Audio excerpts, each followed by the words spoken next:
तो दोस्तों एक बार फिर से स्वागत है आप सभी का आपके अपने favourite English learning channel scholar English पर। मेरा नाम है दीपिका कुमावत और मैं इस चैनल पर वेरियस कॉम्पिटिटिव एग्जाम्स के लिए इंग्लिश सब्जेक्ट टीच करती हूँ।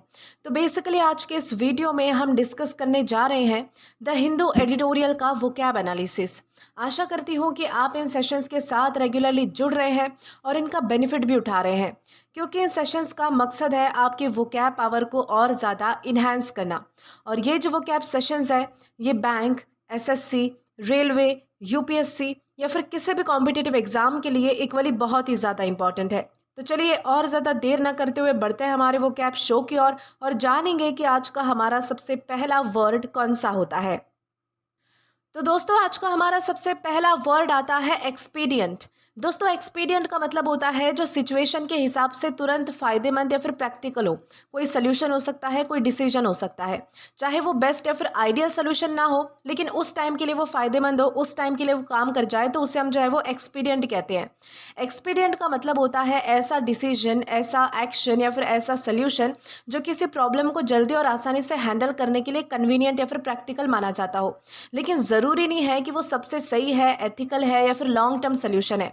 कई बार जो है वो लोग प्रेशर या फिर इमरजेंसी में ऐसा डिसीजन लेते हैं जो उस वक्त के लिए काम कर जाता है या फिर उस वक्त के लिए सही होता है, लेकिन फ्यूचर में शायद वो उतना अच्छा ना हो, फ्यूचर में वो काम ना करे। तो ऐसे डिसीजन को हम एक्सपीडियंट कहते हैं, जो तुरंत मतलब कि उस टाइम के लिए यानी कि पर्टिकुलर टाइम के लिए वो काम कर जाए, तो उसे हम एक्सपीडियंट कहते हैं। यानी कि एक्सपीडियंट का मतलब होता है जो अभी के लिए प्रैक्टिकल और फायदेमंद हो, चाहे परफेक्ट ना हो। उसी तरीके से हमारे पास कुछ और भी एग्जांपल्स है, जैसे कि हम कह सकते हैं it was expedient to take a taxi because they were running late. यानी कि मतलब कि लेट होने की वजह से टैक्सी लेना उस वक्त जो है वो सबसे मतलब कि प्रैक्टिकल ऑप्शन था। यानी कि ज़रूरी नहीं है कि फ्यूचर में हमेशा अगर कोई लेट हो रहा हो तो वो टैक्सी लेकर ही टाइम पर पहुंच सकता है, लेकिन अभी के लिए जो सिचुएशन थी उस हिसाब से जो है वो टैक्सी लेकर कहीं पर पहुंचना ये ज़्यादा प्रैक्टिकल समझा गया था, यानी कि एक्सपीडियंट माना गया था। इसके बाद अगला एग्जाम्पल है the company chose an expedient solution to avoid delays. मतलब कि कंपनी ने जो है वो डिले बचाने के लिए जल्दी काम करने वाला सोल्यूशन चुना। ज़रूरी नहीं कि हर बार यही सोल्यूशन काम आए, मतलब कि डिले को रोकने के लिए, लेकिन इस बार के लिए ये जो सोल्यूशन है वो एक्सपीडियंट माना गया है। या फिर हम कहेंगे he made an expedient decision during the crisis. मतलब कि क्राइसिस के दौरान उसने ऐसा डिसीजन लिया जो उस वक्त के लिए यूजफुल था। तो इस तरीके से आपको समझना है कि एक्सपीडियंट यानी क्या होता है। एक्सपीडियंट यानी होता है ऐसा सोल्यूशन या फिर ऐसा एक्शन जो करंट सिचुएशन में कन्वीनियंट या फिर प्रैक्टिकल हो, भले ही वो आइडियल ना हो या फिर यानी कि भले ही वो फ्यूचर में काम ना करे, यानी कि करंट सिचुएशन के लिए जो काम कर सकता है उसे हम जो है वो एक्सपीडियंट कहते हैं।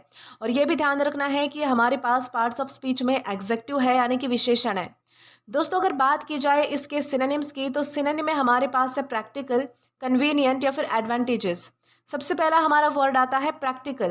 प्रैक्टिकल का मतलब होता है ऐसा सोल्यूशन जो रियलिटी में काम करे और जिसे आसानी से अप्लाई किया जा सके। इसमें यूजफुलनेस पर फोकस होता है बेसिकली, तो इसे हम जो है वो प्रैक्टिकल कहते हैं। इसके बाद है कन्वीनियंट। कन्वीनियंट का मतलब होता है ऐसा जो आसान हो, कंफर्टेबल हो या फिर सिचुएशन के हिसाब से सूटेबल हो, तो उसे हम कन्वीनियंट कहेंगे। इसके बाद है एडवांटेजेस। एडवांटेजेस का मतलब होता है ऐसा जो किसी फायदे या फिर बेनिफिट को प्रोवाइड करे, तो उसे हम कहेंगे एडवांटेजेस। ओके, तो ये सारे हमारे क्या है, तो सिनोनिम्स है जहां पर हमने देखा प्रैक्टिकल, कन्वीनियंट या फिर एडवांटेजेस यानी कि फायदेमंद। अब अगर बात की जाए इसके एंटीनिम्स की, तो एंटीनिम में हमारे पास अगेन तीन वर्ड्स है, इम्प्रैक्टिकल, इनकन्वीनियंट या फिर अनवाइज। सबसे पहला हमारा वर्ड आता है इम्प्रैक्टिकल। इम्प्रैक्टिकल का मतलब होता है ऐसा आइडिया या फिर ऐसा सोल्यूशन जो रियलिटी में काम करना मुश्किल हो, यानी कि जो काम मतलब कि कर तो सकता है लेकिन गारंटी नहीं है कि वो काम करेगा या फिर नहीं, यानी कि मुश्किल है। तो ऐसी चीज़ों को हम इम्प्रैक्टिकल कहते हैं जो प्रैक्टिकल नहीं होती है। इसके बाद है इनकन्वीनियंट। इनकन्वीनियंट का मतलब होता है ऐसा जो सोल्यूशन को और मुश्किल या फिर कंफर्टेबल अनकंफर्टेबल बना दे, यानी कि क्या करे तो उस सोल्यूशन को और भी ज़्यादा मुश्किल बना दे या फिर और भी ज़्यादा अनकंफर्टेबल बना दे, तो उसे हम कहेंगे इनकन्वीनियंट। या फिर हमारा तीसरा वर्ड है अनवाइज। दोस्तों अनवाइज का मतलब होता है ऐसा डिसीजन जो अच्छी जजमेंट पर बेस्ड ना हो, जिससे फ्यूचर में कोई प्रॉब्लम हो सकती है, जो सोच समझकर डिसीजन ना लिया गया हो। यानी कि मतलब कि ऐसे बस कोई ना कोई डिसीजन ले लिया काम निकलवाने के लिए, लेकिन उसके कॉन्सिक्वेंसेज नहीं देखे कि फ्यूचर में क्या हो सकता है, प्रॉब्लम हो सकती है या फिर नहीं। तो ऐसे डिसीजन को, ऐसे सोल्यूशन को हम क्या कहते हैं, अनवाइज कहते हैं।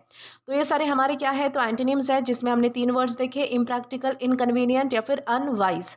अब दोस्तों अगर बात करें इसके एग्जाम्पल की, तो एग्जाम्पल में हमारे पास एक सेंटेंस है, closing the road temporarily was an expedient way to manage the traffic problems. इस सेंटेंस का मतलब है कि ट्रैफिक की प्रॉब्लम को तुरंत कंट्रोल करने के लिए रोड को कुछ समय के लिए बंद कर देना ये एक प्रैक्टिकल और जल्दी काम करने वाला सोल्यूशन था, भले ही वो परमानेंट सोल्यूशन ना हो। यानी कि ज़रूरी नहीं है कि वो हमेशा लाइफ टाइम वही सोल्यूशन काम करेगा, लेकिन अभी के लिए वो एक्सपीडियंट माना गया है, यानी कि अभी के लिए वो काम कर रहा है। तो इस तरीके से आपको समझना है कि ये जो वर्ड है हमारे पास एक्सपीडियंट, इसको हम किस तरीके से यूज़ कर सकते हैं। इसी के साथ हम आगे बढ़ेंगे हमारे अगले वर्ड की ओर। तो दोस्तों इसके बाद हमारा अगला वर्ड आता है इग्नोबल।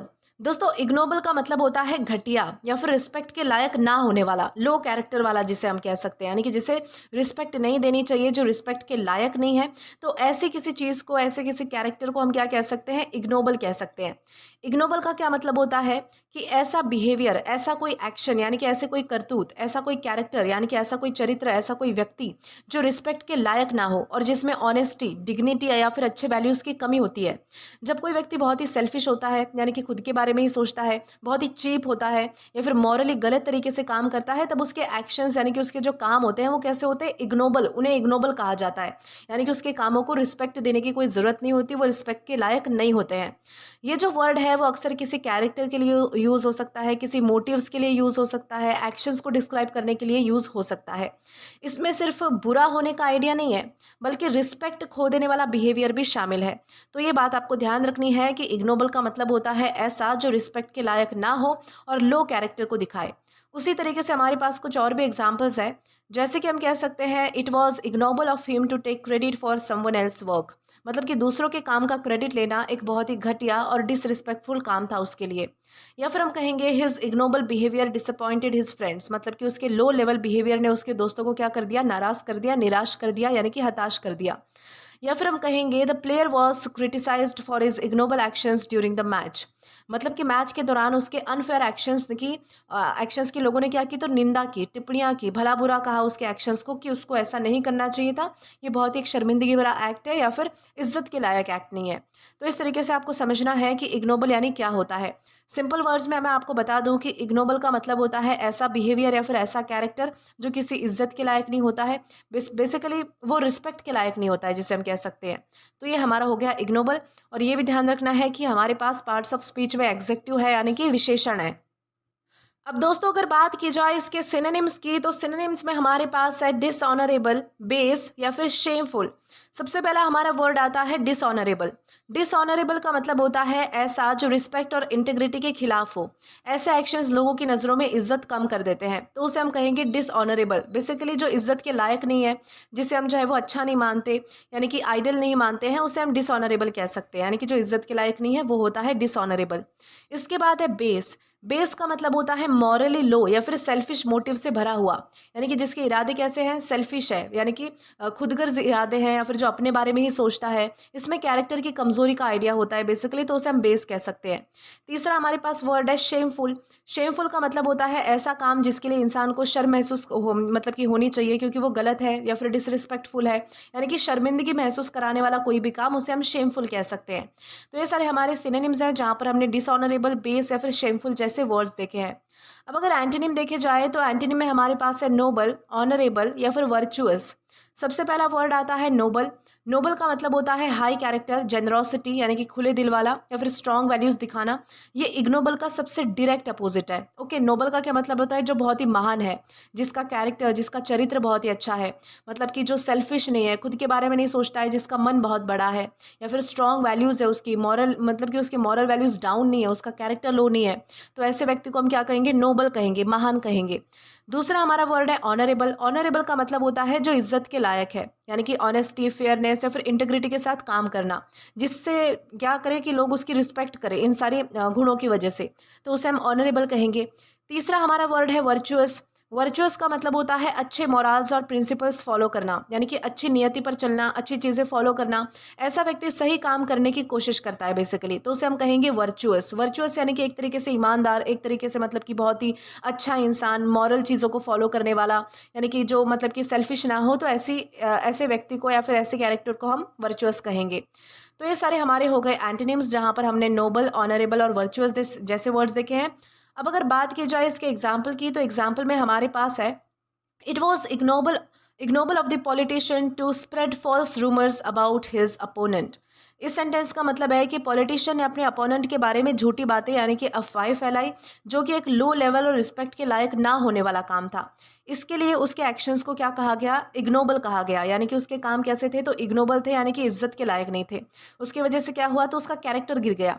तो इस तरीके से आपको ध्यान रखना है कि इग्नोबल यानी क्या है और कैसे हम इसका अलग अलग सेंटेंसेस में यूज कर सकते हैं।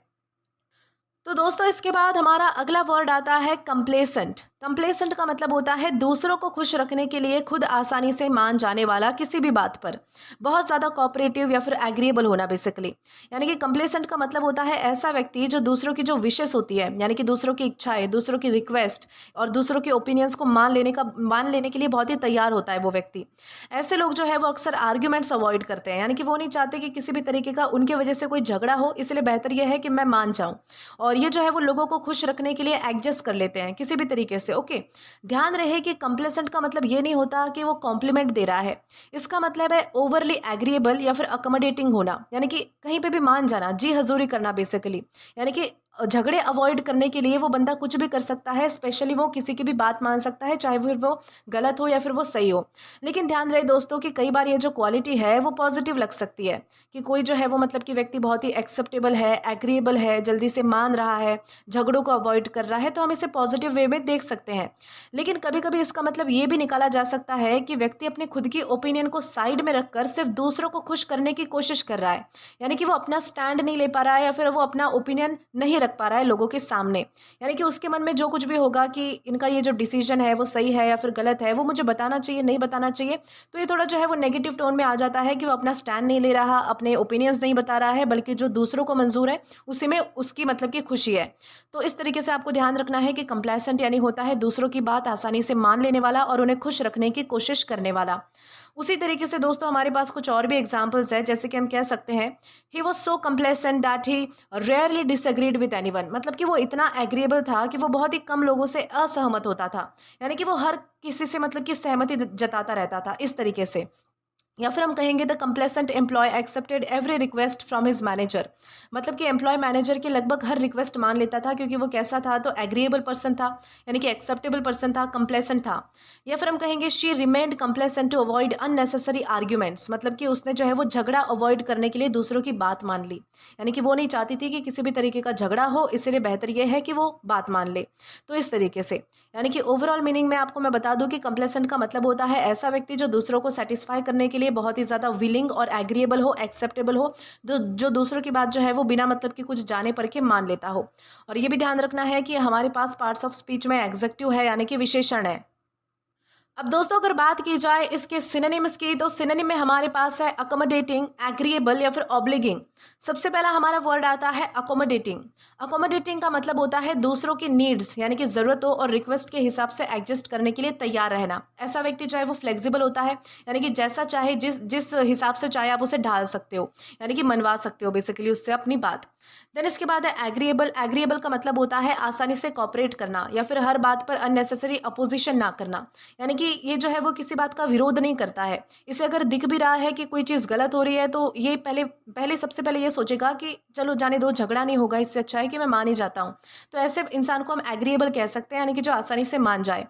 तीसरा है ऑब्लिगिंग। ऑब्लिगिंग का मतलब होता है हेल्प करने और दूसरों की रिक्वेस्ट पूरी करने के लिए खुशी खुशी तैयार रहना। एक तरीके से आज्ञाकारी का सेंस इसमें से आता है, तो ये इसे हम कहेंगे ऑब्लिगिंग। तो सिनोनिम्स में हमने 3 वर्ड्स देखे हैं, अकोमोडेटिंग, एग्रीएबल या फिर ऑब्लिगिंग। अब अगर एंटोनिम की तरफ आए तो एंटोनिम में अगेन हमारे पास 3 वर्ड्स है, अनकोऑपरेटिव, स्टबर्न या फिर ऑब्स्टिनेट। दोस्तों अनकोऑपरेटिव का मतलब होता है मिलकर काम करने या फिर सपोर्ट देने के लिए तैयार ना होना।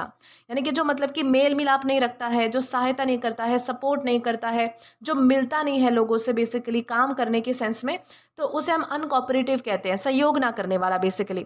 इसके बाद है स्टबर्न। स्टबर्न का मतलब होता है अपनी बात पर अड़ जाना या फिर दूसरों के सजेशंस को एक्सेप्ट ना करना, एक तरीके से जिद्दी होना। यानी कि स्टबर्न होना क्या मतलब, इसका मतलब क्या होता है? तो बहुत ही ज़्यादा जिद्दी होना, जो अपनी बात पर अड़ा रहता है, जिसे दूसरों के ओपिनियन से मतलब नहीं है, लेकिन मेरी जो बात है वो पहले मानो।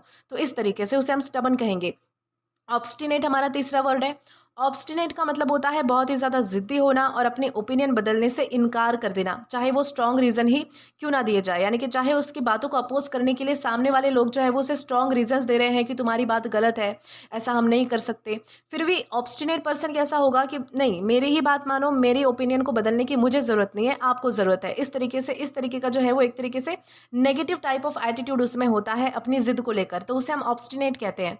तो ये सारे हमारे एंटोनिम्स हैं जहाँ पर हमने अनकोऑपरेटिव, स्टबर्न और ऑब्स्टिनेट जैसे वर्ड्स देखे हैं। अब दोस्तों अगर बात की जाए इसके एग्जाम्पल की, तो एग्जाम्पल में हमारे पास है his complacent nature made him popular among his coworkers. यानी कि यहाँ पर क्या बताया गया है कि सेंटेंस का मतलब है कि उसके कोऑपरेटिव और एग्रीएबल बिहेवियर, यानी कि उसका जो मतलब कि कोऑपरेटिव, कोई भी चीज़ को एक्सेप्ट करने का जो बिहेवियर था वो इतना अच्छा था कि ऑफिस के लोग उसके साथ काम करना पसंद करते थे और वो सबके बीच पॉपुलर था। यहाँ पर हमने ये जो वर्ड है कंप्लेसेंट, ये नेगेटिव टोन में यूज़ नहीं किया है, बल्कि ये पॉजिटिव टोन में यूज़ हो रहा है कि ऑफिस के जो लोग हैं वो उसे पसंद करते थे उसके इस नेचर की वजह से, और हर कोई उससे जो है वो मतलब कि काम करने के लिए रेडी रहता था। तो इस तरीके से आई होप आपको समझ आ चुका होगा कि कंप्लेसेंट यानी क्या होता है। इसी के साथ हम आगे बढ़ेंगे हमारे अगले वर्ड की ओर। दोस्तों इसके बाद हमारा अगला वर्ड आता है एमिनेंट। दोस्तों एमिनेंट का मतलब होता है बहुत ज़्यादा मशहूर होना, हाईली रिस्पेक्टेड और अपनी फील्ड में बहुत ज़्यादा सक्सेसफुल होना। यानी कि अपनी जो मतलब कि उसकी फील्ड है उसमें बेसिकली बहुत ज़्यादा मतलब कि फेमस होना, तो उसे हम एमिनेंट कहते हैं। यानी कि एमिनेंट का मतलब होता है ऐसा व्यक्ति जो अपने प्रोफेशन, अपने फील्ड या फिर अपनी सोसाइटी में बहुत ही ज़्यादा रिस्पेक्ट, रिकग्नाइजेशन और इंपॉर्टेंस रखता हो।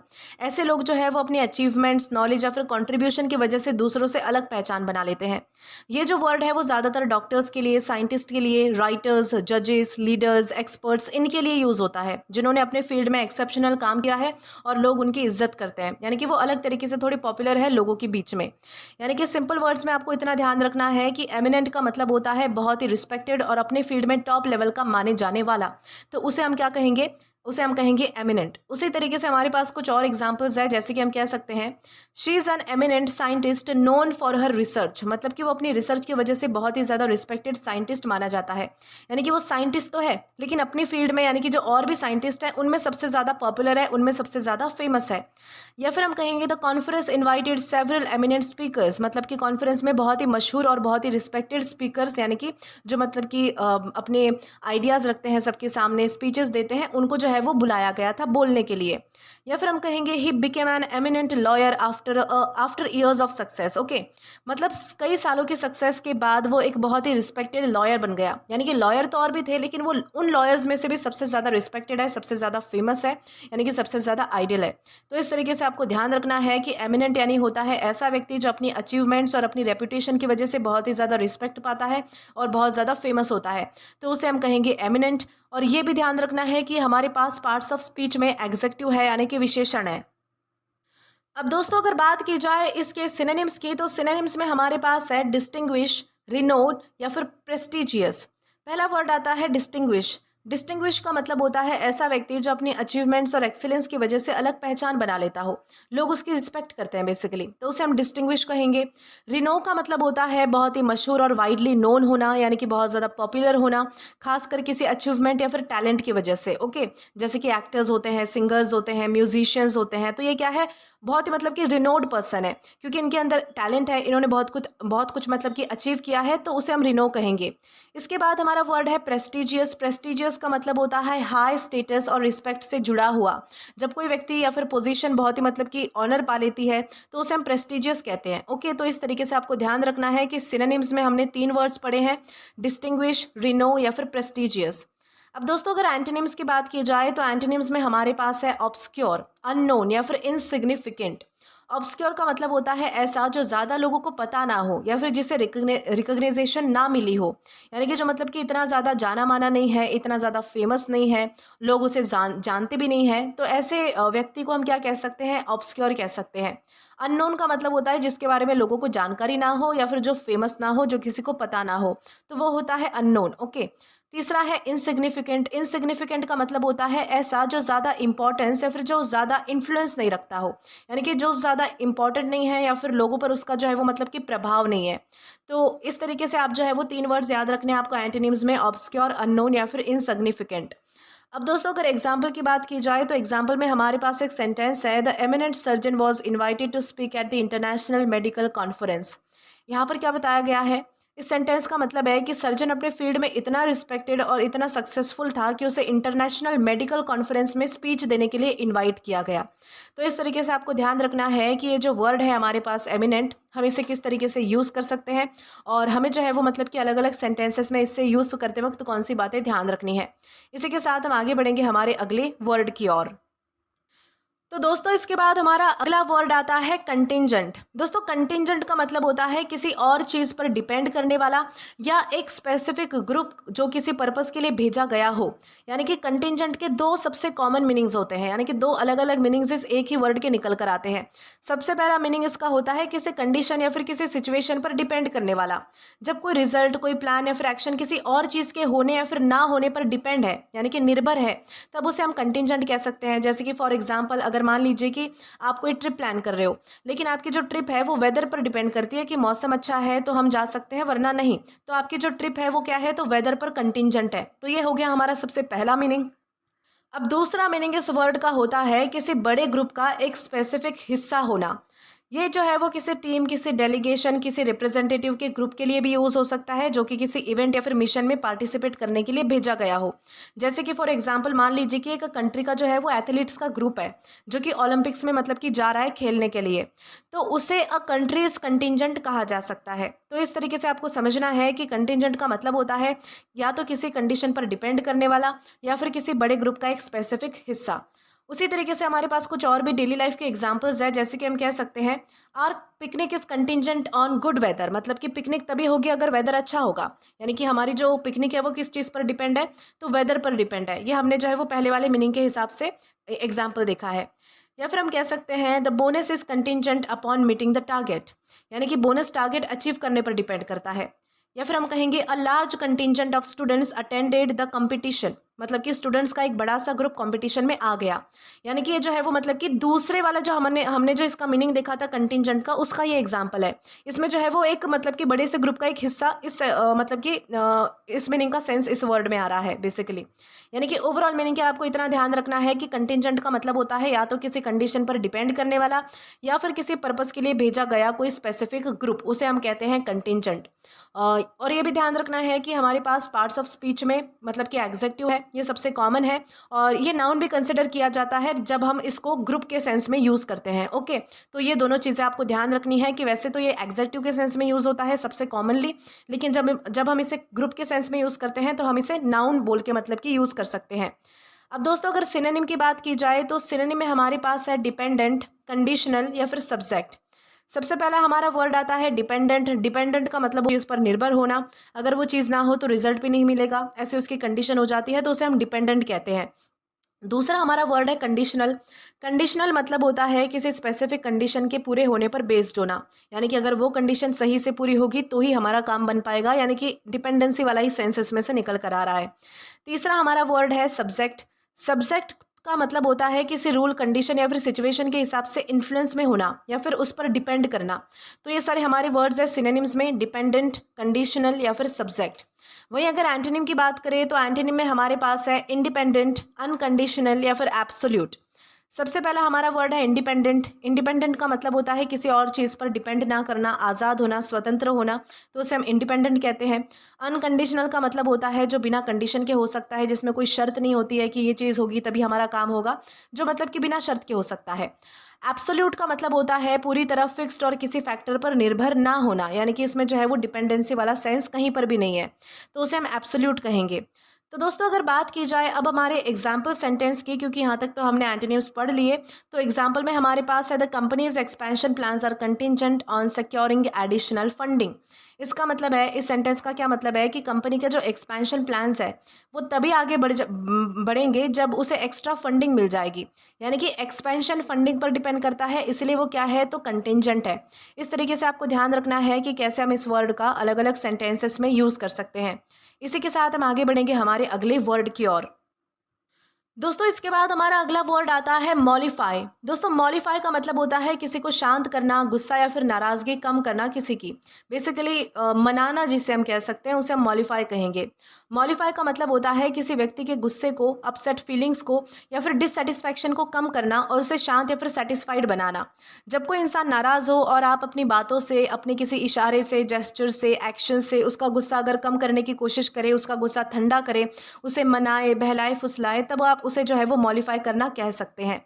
ये जो वर्ड है वो अक्सर आर्ग्यूमेंट्स, कंप्लेंट्स, कन्फ्लिक्ट या फिर टेंस सिचुएशन में यूज़ होता है। इसमें फोकस किसी के नेगेटिव फीलिंग्स को पॉजिटिव फीलिंग्स में बदलने पर ज़्यादा होता है। यानी कि अगर आप किसी को मना रहे हो, अगर वो आपसे मतलब कि नाराज़ है, तो आप उसे जो है मतलब कि खुश करोगे तो उसकी नेगेटिव फीलिंग्स क्या हो जाएगी, तो पॉजिटिव में कन्वर्ट हो जाएगी। तो उसे हम कहते हैं मॉडिफाई करना, यानी कि मनाना, गुस्सा या फिर नाराज़गी को शांत करना। उसी तरीके से हमारे पास कुछ और भी एग्जांपल्स है, जैसे कि हम कह सकते हैं he try to modify his friend by apologizing. मतलब कि उसने माफ़ी मांगकर अपने दोस्त का गुस्सा शांत करने की कोशिश की, यानी कि उस गुस्से को हटाने की कोशिश की। या फिर हम कहेंगे the manager offered a refund to modify the angry customer. मतलब कि मैनेजर ने रिफंड देकर कस्टमर की नाराज़गी कम करने की कोशिश की, कस्टमर को कैसे जैसे मनाने की कोशिश की। या फिर हम कहेंगे she brought chocolates to modify her upset sister. मतलब उसने चॉकलेट्स लाकर अपनी नाराज़ बहन को खुश करने की कोशिश की। तो इस तरीके से आपको ध्यान रखना है कि मॉडिफाई का मतलब होता है किसी का गुस्सा, किसी की अपसेट फीलिंग या फिर डिससेटिस्फैक्शन को कम करके उसे शांत करवाना, तो उसे हम कहेंगे मॉडिफाई। और ये भी ध्यान रखना है कि हमारे पास पार्ट्स ऑफ स्पीच में वर्ब है, यानी कि क्रिया है। सिनोनिम की तरफ आए तो सिनोनिम में हमारे पास है पैसिफाई, सूद या फिर अपीज। पैसिफाई का मतलब होता है किसी को शांत कर देना, खासकर जब वो गुस्से में हो, एजिटेशन में हो, यानी कि बहुत ज़्यादा मतलब कि फ्रस्ट्रेशन में हो, तब उसे हम पैसिफाई करना कहते हैं, यानी कि शांत कराने वाला सेंस इस वर्ड में से निकल कर आता है। सूद का मतलब होता है किसी की टेंशन, किसी का दर्द, किसी की अपसेट फीलिंग को कम करना या फिर कंफर्ट देना उसे, तो उसे हम कहते हैं सूद। तीसरा वर्ड है अपीस। अपीस का मतलब होता है नाराज व्यक्ति को कुछ देकर या फिर उसकी डिमांड्स को पूरी कर कर उसको मनाना, बेसिकली उसका मन शांत करना, तो उसे हम अपीस कहते हैं। इसमें बेसिकली कुछ देकर किसी को मनाने का सेंस होता है। एंटोनिम की तरफ आए तो एंटोनिम में हमारे पास अगेन 3 वर्ड्स है, एजिटेट, प्रोवोक या फिर इरिटेट।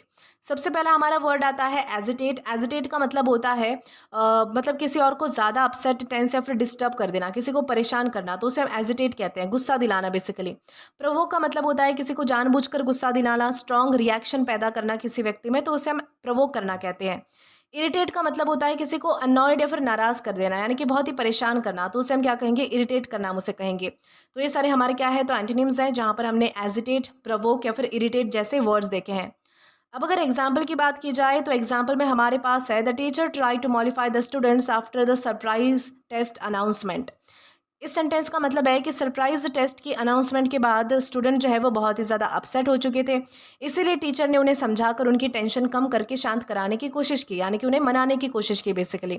तो इस तरीके से आपको ध्यान रखना है कि मॉडिफाई यानी क्या है और कैसे हम इसका अलग अलग सेंटेंसेस में यूज़ कर पाएंगे। दोस्तों इसके बाद हमारा अगला वर्ड आता है ऑस्टेंटेशियस। ऑस्टेंटेशियस का मतलब होता है दिखावा करने वाला, अपनी जो धन दौलत है, अपनी सक्सेस या फिर अपने स्टेटस को ज़रूरत से ज़्यादा दिखाना, तो उसे हम जो है वो ऑस्टेंटेशियस कहते हैं। यानी कि ऑस्टेंटेशियस का मतलब होता है ऐसा बिहेवियर, ऐसा कोई स्टाइल या फिर ऐसी कोई चीज़ जो लोगों का अटेंशन खींचने के लिए बहुत ही ज़्यादा शो ऑफ या फिर डिस्प्ले की जाए। जब कोई व्यक्ति अपनी धन दौलत को, यानी कि अपनी वेल्थ को, अपनी अचीवमेंट्स को, यानी कि जो भी उसने लाइफ में पाया है, कमाया है, फैशन को या फिर पोजेशंस को इम्प्रेस करने के लिए अननेसेसरीली लोगों के सामने फ्लॉन्ट करे, तब उसे ऑस्टेंटेशियस कहा जाता है। दोस्तों इस वर्ड में जो है वो सिर्फ अट्रैक्टिव होने या फिर एक्सपेंसिव होने का आइडिया नहीं है कि मान लीजिए कि कोई चीज़ अट्रैक्टिव है, आप उसकी तरफ खींचे चले जा रहे हो, या फिर कोई चीज़ महंगी है तो आप इसीलिए उसकी तरफ खींचे चले जा रहे हो, तो इसी चीज़ का सेंस नहीं है इस वर्ड में। फोकस इस बात पर होता है कि कोई व्यक्ति जानबूझकर आपको उसकी तरफ अट्रैक्ट करना चाहता है, खींचना चाहता है, यानी कि दिखावा करके ये सब करना चाहता है, तो उसे हम जो है वो ऑस्टेंटेशियस कहते हैं, यानी कि ज़रूरत से ज़्यादा शो ऑफ करने वाला व्यक्ति, तो वो होता है ऑस्टेंटेशियस। दोस्तों इसी तरीके से हमारे पास कुछ और भी वर्ड्स है, सॉरी सेंटेंसेस है एग्जाम्पल में। तो हम कह सकते हैं he bought an ostentatious car just to impress people. मतलब कि उसने लोगों को इम्प्रेस करने के लिए बहुत ही शो ऑफ वाली कार खरीदी, यानी कि शो ऑफ करने के लिए उसने क्या किया, तो बहुत ही महंगी कार खरीदी, बहुत ही मतलब कि एक्सपेंसिव कार खरीदी, ताकि वो लोगों को जो है वो दिखावा कर सके उस चीज़ का। या फिर हम कहेंगे her ostentatious lifestyle attracted a lot of attention. मतलब कि उसके दिखावे भरे लाइफस्टाइल जो है वो, मतलब कि उसका जो दिखावा भरा लाइफस्टाइल था वो क्या कर रहा था, तो लोगों को अट्रैक्ट कर रहा था। या फिर हम कहेंगे the mansion was decorated in an ostentatious manner, मतलब कि घर को इतने फ्लैशी तरीके से सजाया गया था कि वो शो ऑफ जैसा लग रहा था।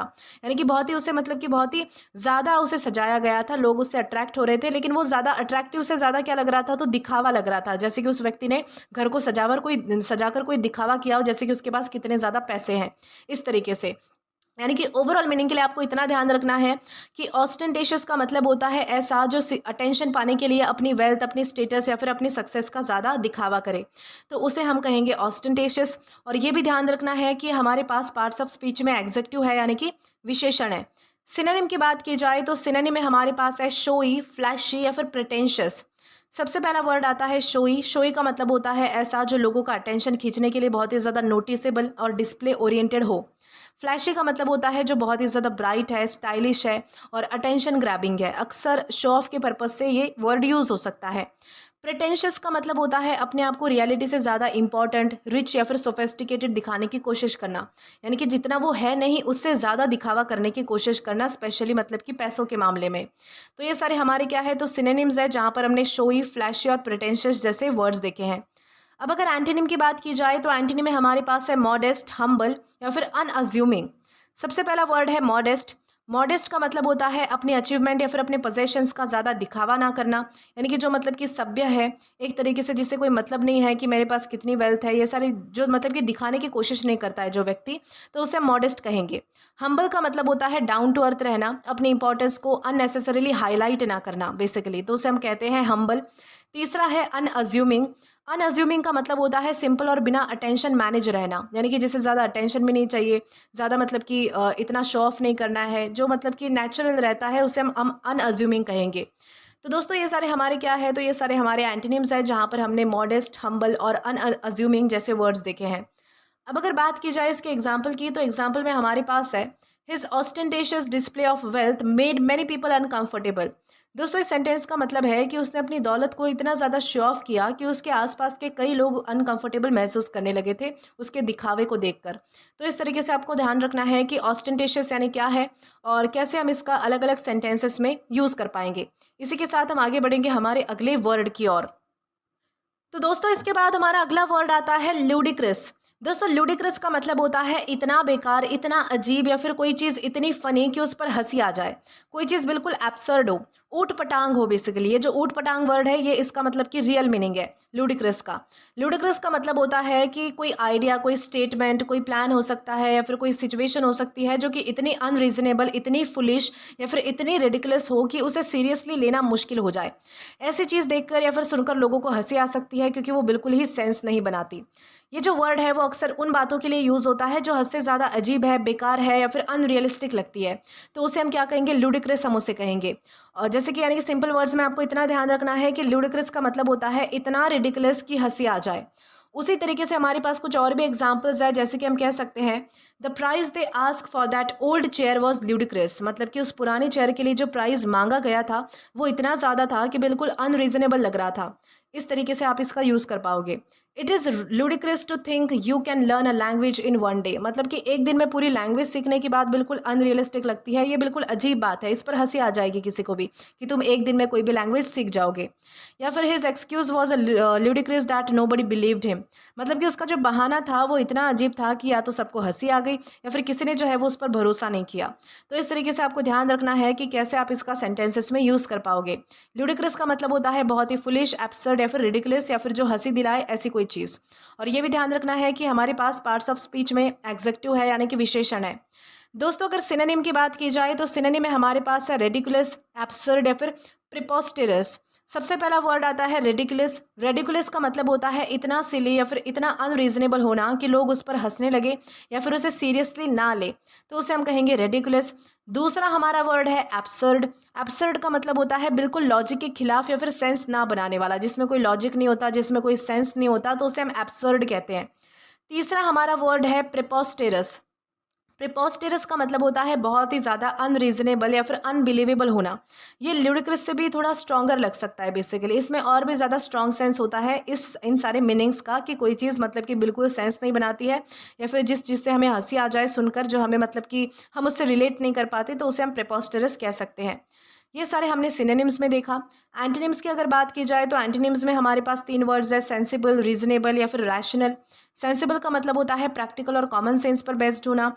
रीजनेबल का मतलब होता है लॉजिक और फैक्ट के हिसाब से जो चीज़ सही लग सकती है उसे हम रीजनेबल कहेंगे। रैशनेबल का मतलब होता है सोच समझकर और लॉजिकल तरीके से डिसीजन लेना या फिर बात करना। रैशनल यानी कि क्या होता है, जिसमें लॉजिक होता है, जिसमें एक तर्क होता है, तो उसे हम रैशनल कहेंगे। तो ये सारे हमारे क्या है, तो एंटोनिम्स है। अब अगर बात की जाए इसके एग्जाम्पल की, तो एग्जाम्पल में हमारे पास एक सेंटेंस है, the suggestion that we could finish the entire project in 1 hour was ludicrous. मतलब कि सेंटेंस का मतलब है कि पूरे प्रोजेक्ट को सिर्फ 1 घंटे में कंप्लीट करने का जो सजेशन है वो इतना अनरियलिस्टिक और इतना बेकार था कि उसे सीरियसली लेना मुश्किल लग रहा था। इसे जो है वो मतलब कि हम क्या कहेंगे, लुडिक्रस कहेंगे। इस सेंस में हम जो है वो इसका यूज़ कर सकते हैं। तो आई होप आपको ये जो वर्ड है वो अच्छे से समझ आ चुका है। इसी के साथ हम आगे बढ़ेंगे हमारे अगले वर्ड की ओर। तो दोस्तों इसके बाद हमारा अगला वर्ड आता है एक्रीमोनियस। दोस्तों एक्रीमोनियस का मतलब होता है कड़वी, तीखी और गुस्से से भरी हुई बातचीत या फिर बिहेवियर। यानी कि एक्रीमोनियस का मतलब होता है कि मतलब होता है ऐसी डिस्कशन, ऐसी आर्ग्यूमेंट या फिर ऐसा रिलेशनशिप जिसमें बहुत ही ज़्यादा कड़वाहट, नाराज़गी या फिर हॉस्टिलिटी यानी कि दुश्मनी हो। जब लोग एक दूसरे से गुस्से से, तानों से या फिर तीखे शब्दों में बात करते हैं और माहौल जो है वो फ्रेंडली होने के बजाय बिटर हो जाता है, बहुत ही कड़वा हो जाता है, तब उसे एक्रीमोनियस कहा जा सकता है। ये जो वर्ड है वो अक्सर डिबेट्स में यूज़ हो सकता है, आर्ग्यूमेंट की मतलब कि टाइम पे यूज़ हो सकता है, डिस्प्यूट, मीटिंग या फिर रिलेशनशिप्स में यूज़ हो सकता है, जहाँ पर दोनों तरफ से काफ़ी टेंशन और रिसेंटमेंट यानी कि बहुत ही नाराज़गी होती है, हॉस्टिलिटी की एक भावना होती है, दुश्मनी की एक भावना होती है, लड़ाई झगड़ा होता है, तो उसे हम एक्रीमोनियस कह सकते हैं। एक्रीमोनियस का मतलब होता है कड़वाहट और तीखे गुस्से से भरा हुआ। उसी तरीके से हमारे पास कुछ एग्जाम्पल्स है, जैसे कि हम कहेंगे the meeting become acrimonious after the budget discussion. मतलब कि बजट की बात शुरू होते ही मीटिंग का जो माहौल है वो बहुत ही कड़वा और झगड़े वाला हो गया। या फिर हम कहेंगे they had an acrimonious argument over money. मतलब कि पैसे को लेकर उनके बीच बहुत ही तीखा और कड़वा झगड़ा हुआ। या फिर हम कह सकते हैं the acrimonious divorce affected both families. मतलब कि डाइवोर्स इतना कड़वाहट भरा था कि दोनों फैमिलीज पर उसका असर पड़ा। यानी कि सिंपल वर्ड्स में ओवरऑल मीनिंग के लिए मैं आपको बता दूं कि एक्रीमोनियस का मतलब होता है ऐसी बातचीत या फिर ऐसी सिचुएशन जो कड़वाहट, हॉस्टिलिटी और तीखे गुस्से से भरी हो, तो उसे हम कहेंगे एक्रीमोनियस। और ये भी ध्यान रखना है कि हमारे पास पार्ट्स ऑफ स्पीच में एग्जेक्टिव है, यानी कि मतलब कि विशेषण है। सिनोनिम की तरफ आए तो सिनोनिम में हमारे पास है बिटर, हॉस्टाइल या फिर कॉस्टिक। इन तीनों का क्या मतलब होता है? बिटर का मतलब होता है पुरानी नाराजगी या फिर रिसेंटमेंट की वजह से कड़वाहट से भरा हुआ कोई चीज़, मतलब कि ऐसा व्यक्ति या फिर डिस्कशन जो फ्रेंडली नहीं लगता, तो उसे हम बिटर कह सकते हैं, बेसिकली कड़वा। ओके। हॉस्टाइल का मतलब होता है दुश्मनी या फिर अग्रेसिव एटीट्यूड रखना, इसमें सामने वाले के प्रति नेगेटिव फीलिंग साफ नजर आती है। तीसरा हमारा वर्ड है कॉस्टिक। कॉस्टिक का मतलब होता है बहुत ही तीखी और चुभने वाली बात करना जो दूसरों को हर्ट या फिर इंसल्ट कर सकती हो, तो उसे हम कॉस्टिक कहेंगे। तो ये सारे हमारे सिनोनिम्स हैं, जहाँ पर हमने बिटर, हॉस्टाइल और कॉस्टिक जैसे वर्ड्स देखे हैं। एंटोनिम की तरफ आए तो एंटोनिम में हमारे पास है एमिकेबल, कॉर्डियल या फिर फ्रेंडली। सबसे पहला वर्ड है एमिकेबल। एमिकेबल का मतलब होता है फ्रेंडली और पीसफुली किसी मैटर को हैंडल करना, बिना झगड़े के या फिर बिना किसी मतलब की रिसेंटमेंट या फिर कड़वाहट के। कॉर्डियल का मतलब होता है वार्म, पोलाइट और रिस्पेक्टफुल बिहेवियर दिखाना, तो उसे हम कॉर्डियल कहते हैं। फ्रेंडली का मतलब होता है प्यार से, आराम से और अच्छे तरीके से बात करना या फिर अच्छे तरीके से रहना, तो उसे हम फ्रेंडली कहेंगे। तो ये सारे हमारे क्या है, तो एंटोनिम्स है। अब अगर बात की जाए इसके एग्जाम्पल सेंटेंस की, तो एग्जाम्पल में हमारे पास है the acrimonious debate ended without any agreement between the two sides. यानी कि सेंटेंस का मतलब है कि डिबेट इतनी कड़वी और तीखी हो गई थी कि दोनों तरफ के लोग किसी भी बात पर एग्री नहीं कर सके और डिस्कशन बिना किसी रिजल्ट के ही खत्म हो गया। तो इस तरीके से आपको ध्यान रखना है कि ये जो वर्ड है हमारे पास एक्रीमोनियस, ये किस तरीके से हम यूज़ कर सकते हैं और हमें जो है वो कौन कौन सी बातें ध्यान रखनी चाहिए इसको यूज़ करते वक्त। दोस्तों इसी के साथ हम आगे बढ़ेंगे और जानेंगे कि आज का हमारा लास्ट वर्ड कौन सा होता है। तो दोस्तों आज का हमारा लास्ट वर्ड आता है इमेंसिपेशन। दोस्तों इमेंसिपेशन का मतलब होता है किसी कंट्रोल, किसी रिस्ट्रिक्शन यानी कि किसी बंधन से या मतलब कि आज़ादी मिल जाना, मुक्ति मिल जाना, तो इस प्रोसेस को हम इमेंसिपेशन कहते हैं। इमेंसिपेशन का मतलब होता है जब किसी व्यक्ति या फिर किसी ग्रुप को ऐसे कंट्रोल, ऐसे रिस्ट्रिक्शन या फिर अनफेयर लिमिटेशन से फ्रीडम मिल जाए जो कि उनकी चॉइसेस या फिर राइट्स को रोक टोक रहे थे। तो यानी किसी को अपनी ज़िंदगी के डिसीजन खुद लेने की आज़ादी मिलना, तो उसे हम इमेंसिपेशन कह सकते हैं। सकते हैं। ये जो वर्ड है वो हिस्ट्री, सोसाइटी, लॉ और पर्सनल लाइफ में मतलब कि सबसे ज़्यादा यूज़ हो सकता है। जब लोगों को उनके मतलब कि हक मिलते हैं, राइट्स मिलते हैं, या फिर वो किसी अननेसेसरी कंट्रोल से फ्री हो जाते हैं, यानी कि उनको फ्रीडम मिलती है, तो उस प्रोसेस को हम इमेंसिपेशन कह सकते हैं। यानी कि इमेंसिपेशन का मतलब होता है किसी भी बंधन से या फिर कंट्रोल से आज़ादी मिलना। दोस्तों इसी तरीके से हमारे पास कुछ और एग्जांपल्स है, जैसे कि हम कह सकते हैं financial emancipation allowed her to make her own decisions. मतलब कि फाइनेंशियल इंडिपेंडेंस मिलने के बाद वो अपने डिसीजन खुद लेने लगी। ओके, पहले वो जो है वो किसी और पर डिपेंड करती थी पैसों के लिए, लेकिन अब वो खुद कमाने लगी है, उसे फाइनेंशियल इंडिपेंडेंस मिल गया है, इमेंसिपेशन यानी कि आज़ादी मिल गई है, तो वो जो चाहे वो कर सकती है, अपने डिसीजन, अपने फैसले खुद ले सकती है। इसके बाद आता है the movement fought for the emancipation of apprised people. मतलब कि मूवमेंट का गोल क्या था कि लोगों को अनफेयर रिस्ट्रिक्शन से फ्रीडम दिलाना है, यानी कि जो उनके साथ गलत हो रहा है उन सारी चीज़ों से उनको मुक्ति दिलानी है, आज़ादी दिलानी है। तो ये उस मूवमेंट का मेन मोटिव था। या फिर हम कहेंगे education can lead to personal emancipation. मतलब कि एजुकेशन इंसान को ज़्यादा इंडिपेंडेंट और फ्री बना सकती है। एजुकेशन यानी कि पढ़ाई से, शिक्षा से हमें क्या मिल सकता है, तो आज़ादी मिल सकती है, फ्री रहने का मौका मिल सकता है बेसिकली। तो इमेंसिपेशन का मतलब होता है किसी कंट्रोल, डिपेंडेंसी या फिर रिस्ट्रिक्शन से फ्रीडम पा लेना। और ये भी ध्यान रखना है कि हमारे पास पार्ट स्पीच में नाउन है। अब दोस्तों अगर बात की जाए इसके सिनोनिम की, तो सिनोनिम में हमारे पास है लिबरेशन, फ्रीडम या फिर इंडिपेंडेंस।